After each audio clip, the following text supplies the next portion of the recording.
Hi friends, ఇప్పుడు ఈ వీడియోలో మనం బ్యాటరీస్ గురించి తెలుసుకుందాం. ఇది లిథియం అయాన్ బ్యాటరీ. ఇది 2200 మిల్లీ యాంప్స్. ఇవి రకరకాలుగా దొరుకుతాయి మనకు మార్కెట్లో. ఇది కూడా 2200 మిల్లీ యాంప్స్. ఇది లిథియం అయాన్ టైప్ బ్యాటరీ. ఇది విఆర్ఎల్ఏ బ్యాటరీ. అంటే ఈ బ్యాటరీలో సెల్స్ ఉంటాయి, కానీ మేము ఇది పాడుగావటం వల్ల తీసేసాము.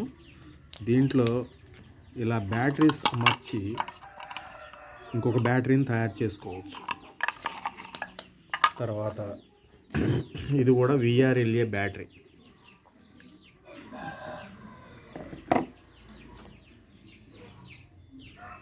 తర్వాత ఇది కూడా రీఛార్జబుల్. ఇవన్నీ కూడా రీఛార్జబుల్ బ్యాటరీస్. తర్వాత ఇది మొబైల్. ఈ మొబైల్లో కూడా బ్యాటరీ ఉంటుంది, మీకు తెలుసు కదా. అయితే ఇప్పుడు నేను చెప్పబోయేది ఏంటంటే, ఈ బ్యాటరీస్ ప్రతిరోజు ఛార్జింగ్ పెడుతూ ఉండాలి.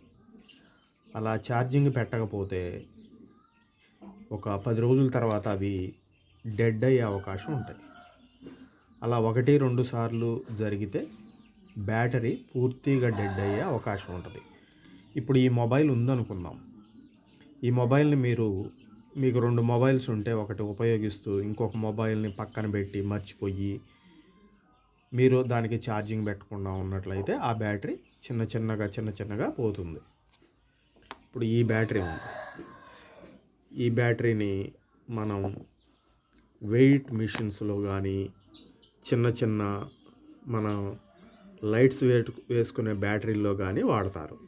ఇవి కూడా మనం బ్యాటరీలు ఇప్పుడు కరెంట్ ఉంటుంది, మనకి మొబైల్లో లైట్ వేసుకునే సదుపాయం ఉంది. అలాంటి సమయంలో మనం మన ఇంట్లో ఉన్న బ్యాటరీలను వాడం.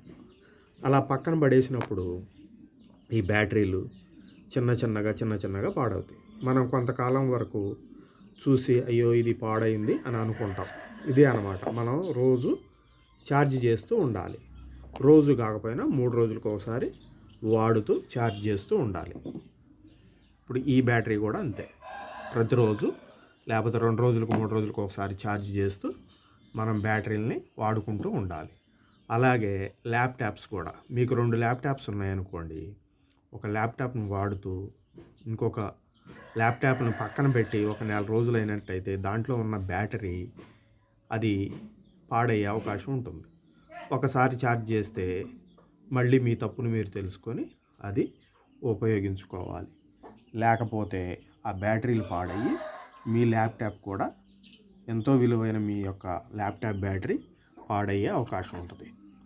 ఇప్పుడు మీ బ్యాటరీలు పాడైనప్పుడు ఇలా తీసేసి ఇలాంటి బ్యాటరీస్ తీసుకొని ఇలా బ్యాటరీలను సెట్ చేసుకొని 4 బ్యాటరీలు సెట్ చేసుకొని మీరు సెట్ చేసి మళ్ళీ ఉపయోగించుకునే వీలుంటుంది. ఇప్పుడు ఈ బ్యాటరీలు అన్నీ ఇలా పోయినవే. అందుకని మీరు కూడా ఇలా పోగొట్టుకోకూడదని చెప్తున్నాం. అందుకని తెలుసుకొని మీ బ్యాటరీలు మంచిగా ఉండేటట్లు రోజు ఛార్జ్ చేసుకుంటూ, లేకపోతే 2 రోజులకు ఒకసారి ఛార్జ్ చేస్తూ మీరు వాటిని ఉపయోగించుకోవాలి. లేకపోతే మొబైల్స్ కానివ్వండి, ఈ బ్యాటరీలు కానివ్వండి, ఇవి పోతూ ఉంటాయి అన్నమాట. అందుకని దోమల బ్యాట్ అయినా కానివ్వండి, ఏదైనా సరే రీఛార్జ్ 2 రోజులకు ఒకసారి 3 రోజులకు ఒకసారి రీఛార్జ్ చేస్తూ ఉండాలి. లేకపోతే ఎటువంటి బ్యాటరీ అయినా డ్యామేజ్ అవుతుంది, ఎటువంటి బ్యాటరీలు అయినా పోతాయి. కనుక ఫ్రెండ్స్, మీరు ఇలాంటి బ్యాటరీలు ఏవైనా ఉంటే మంచిగా ఉపయోగించుకోండి. ఈ వీడియో మీకు నచ్చినట్లయితే సబ్స్క్రైబ్ చేయండి ఫ్రెండ్స్. చూస్తున్నారు కానీ సబ్స్క్రైబ్ చేయటం లేదు. అయితే మీరు సబ్స్క్రైబ్ చేయటం వల్ల మాకు కొంచెం ఈ వీడియోలు మాకు సంతోషంగా ఉండి మేము వీడియోస్ చేయడానికి కూడా అవకాశం ఉంటుంది. కాబట్టి మాకు సబ్స్క్రైబ్ చేసి సహాయపడతారని మేము కోరుకుంటున్నాం. అలాగే లైక్ కూడా చేయండి. మీరు మీ యొక్క వస్తువుల్ని, బ్యాటరీల్ని అశ్రద్ధ చేస్తూ మీరు ఛార్జింగ్ చేసుకోకుండా పోగొట్టుకోకండి. Thank you.